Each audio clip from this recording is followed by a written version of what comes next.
Assalamualaikum warahmatullahi wabarakatuh. Waalaikumsalam warahmatullahi wabarakatuh. Bagaimana kabarnya hari ini anak-anak? Baik. Apakah hari ini ada yang tidak masuk untuk kelas 3? Siapa? Kiki Kemana? ke rumah neneknya. Oh, lagi liburan ya? Iya. Kalau untuk kelas 4 ada yang tidak masuk? Tidak. Oh, masuk semua. Baik. Nah, sebelum kita ke pembelajaran, sebaiknya kita berdoa terlebih dahulu ya. Ada yang mau memimpin doanya?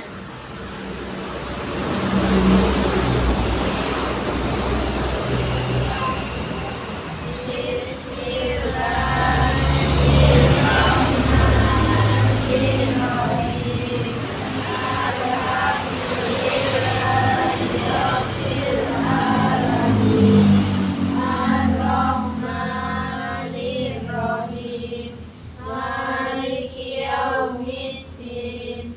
Iyyaka na'budu wa iyyaka nasta'in.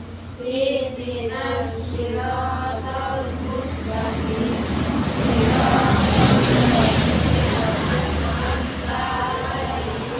Ghairil maghdubi alaihim waladdallin. Amin. Bismillahirrahmanirrahim. Islami dina wa bi Muhammadin nabiyya wa rasula. Rabbi zidni ilma wa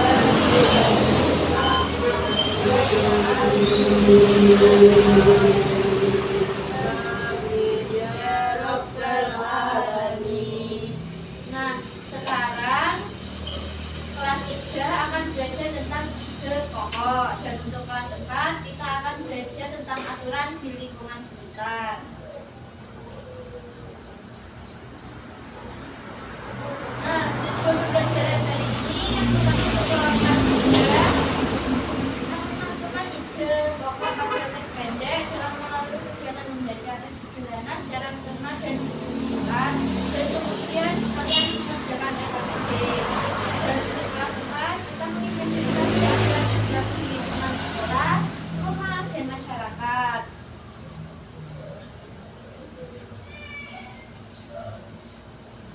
Nah, ada yang tahu apa itu ide pokok?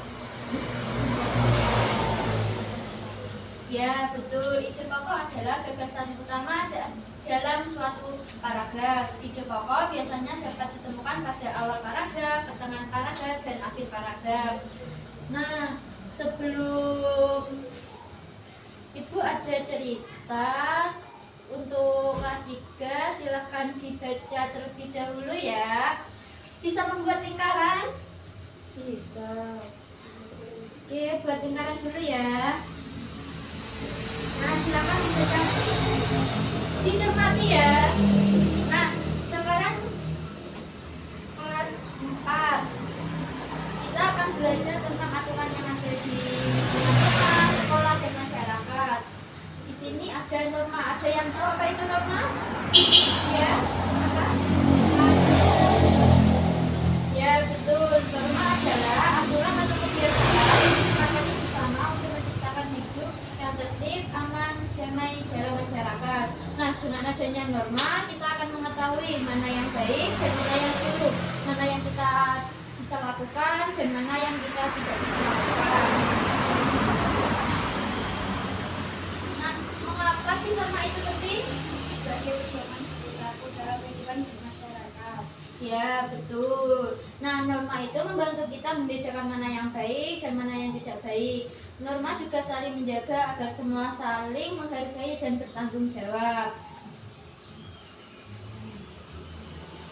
Nah, norma kan ada di rumah, di lingkungan masyarakat, dan di lingkungan sekolah. Nah, ini ada contoh norma di rumah. Contohnya menyapa orang tua. Kalau menyapa orang tua itu bagaimana yang benar?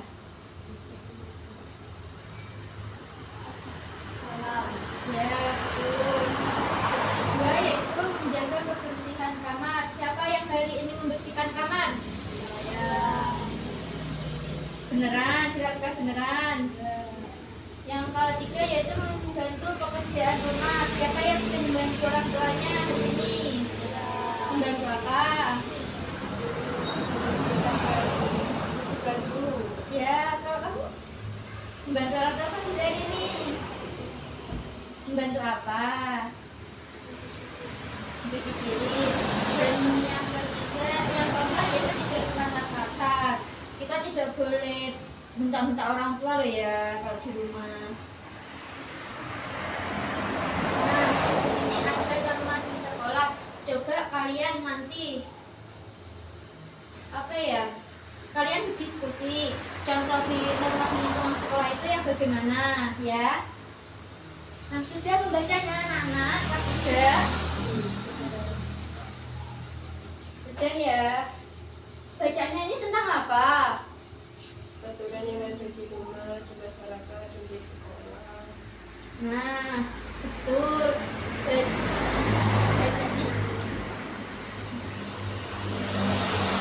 ide pokoknya yaitu aturan di rumah harus dipatuhi agar kehidupan keluarga menjadi tertib dan nyaman.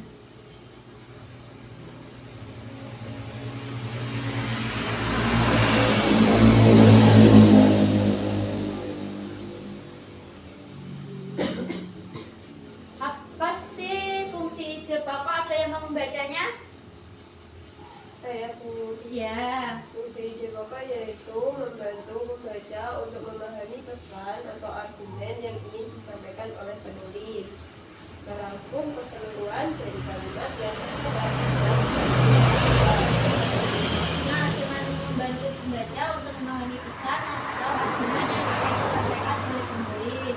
Yang kedua yaitu merangkum keseluruhan dari kalimat yang terdapat dalam suatu paragraf. Nah, selanjutnya yaitu ada ciri-ciri ide pokok. Yang pertama yaitu mengandung isi persoalan atau topik yang dibahas dalam suatu paragraf. Yang kedua yaitu disampaikan dengan jelas dan tidak bertele-tele. Yang ketiga yaitu dalam sebuah paragraf hanya terdapat satu ide pokok yang biasanya ide pokok itu ada di awal paragraf, di pertengahan dan di akhir paragraf.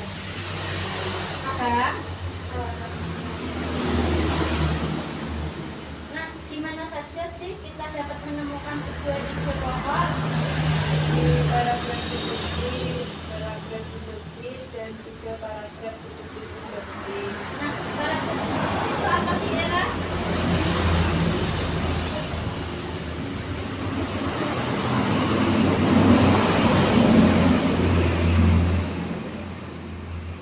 Ya, betul. Paragraf induktif itu yang ada di awal paragraf. Coba Widya, paragraf induktif itu apa sih? Paragraf induktif yaitu kalimat yang diutarakan terlebih dahulu, kemudian di pokok terletak di akhir dari suatu paragraf. Ya, betul. Selanjutnya paragraf induktif dan induktif itu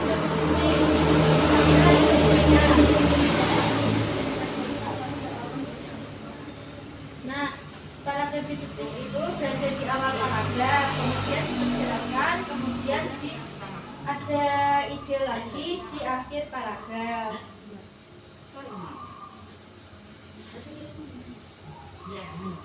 Nah, coba kalian baca ini terus diskusikan dengan temannya.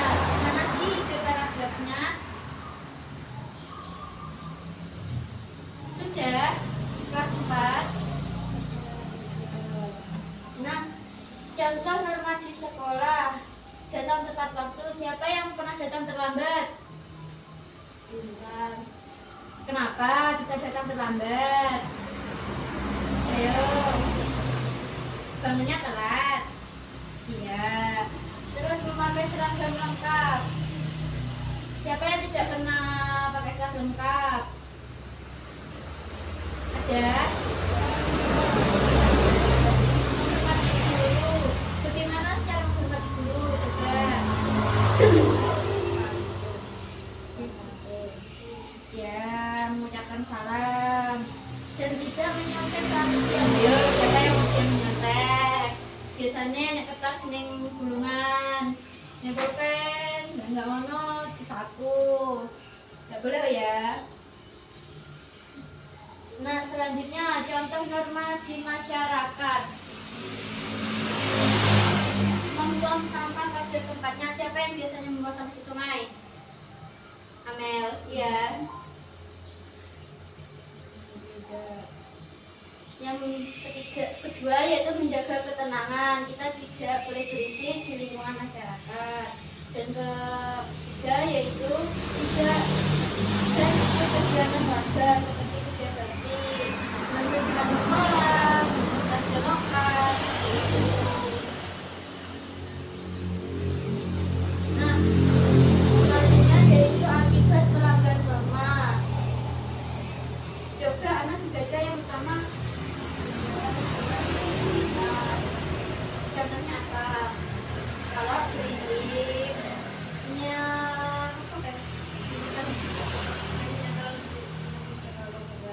betul.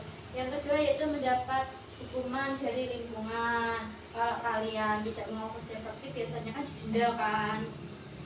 Seperti itu. Ketiga yaitu dijauhi teman. Yang keempat yaitu kehidupan bisa menjadi kacau tanpa aturan kalau kalian melanggar norma. Nah, materi sudah selesai. Itu ada LKPD. Kalian kerjakan ya. Nanti kalian bisa mempresentasikan. Nah, di sini terus di bawah sini kalian bisa menulis aturan yang ingin kalian lakukan di sekolah. Di sekolah itu seperti apa?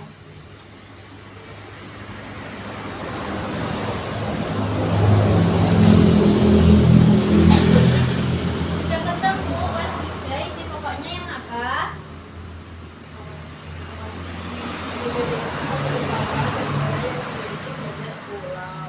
Ya betul. Nah, pada bacaan ini ide pokoknya ada di awal, yaitu Indonesia merupakan negara yang memiliki banyak pulau. Nah, kalau yang ini coba apa pokoknya yang mana?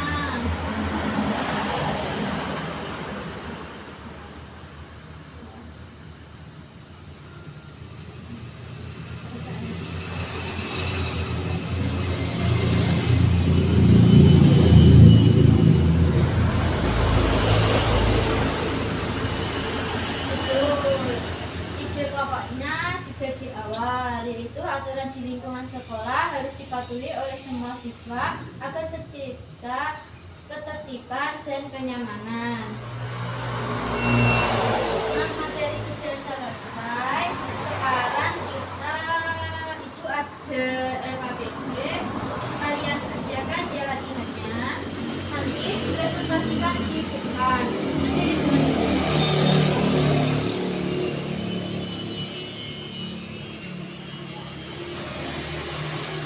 ada kesulitan. Kenapa Widya ada yang sulit?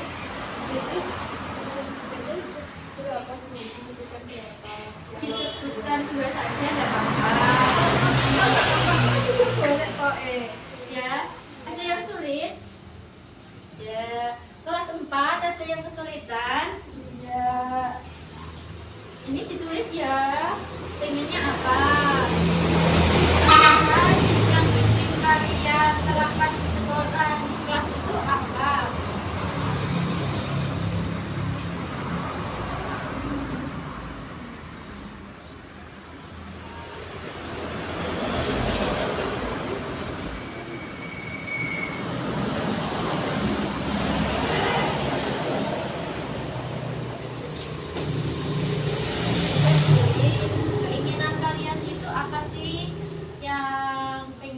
Kalian lakukan agar aturan di kelas lah.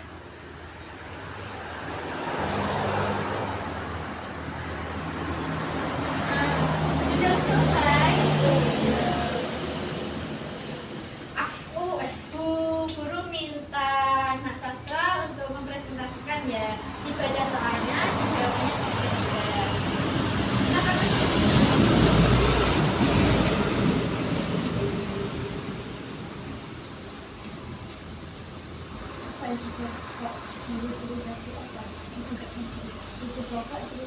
adalah kegiatan bermain lompat tali bersama teman-teman yang menyenangkan dan bermanfaat. Seketika dia ikut mengikuti dari cerita tersebut. Siti dan teman-teman bermain lompat tali dengan bermain lompat tali membuat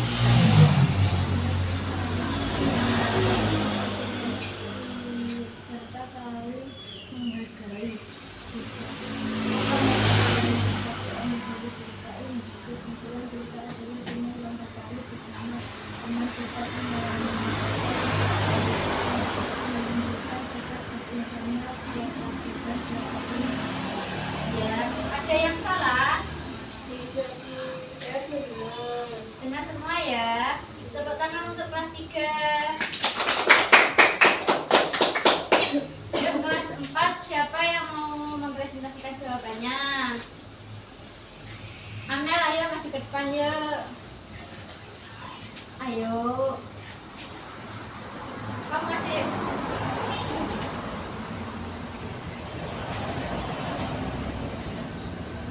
Dibaca.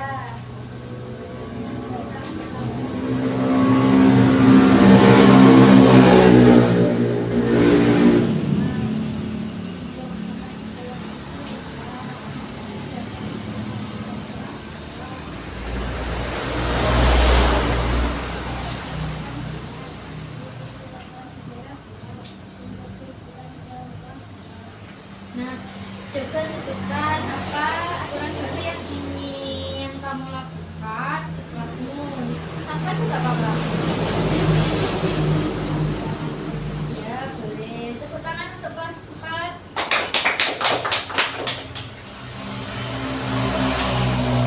Nah, karena jamnya sudah mau pulang, mepet pulang, kita akhiri ya pembelajaran hari ini. Untuk kelas 3 hari ini kita belajar tentang apa aja sih? Tentang ide pokok yang aku benar. Apa lagi? Ide pokok, ciri-ciri ide pokok. Nah, untuk kelas 4 kita belajar tentang apa? Ya, aturan sekolah, rumah, dan lingkungan. Nah, karena sudah semuanya, sebaiknya kita berdoa terlebih dahulu ya. Untuk Widya, silakan pimpin doanya. Bismillah.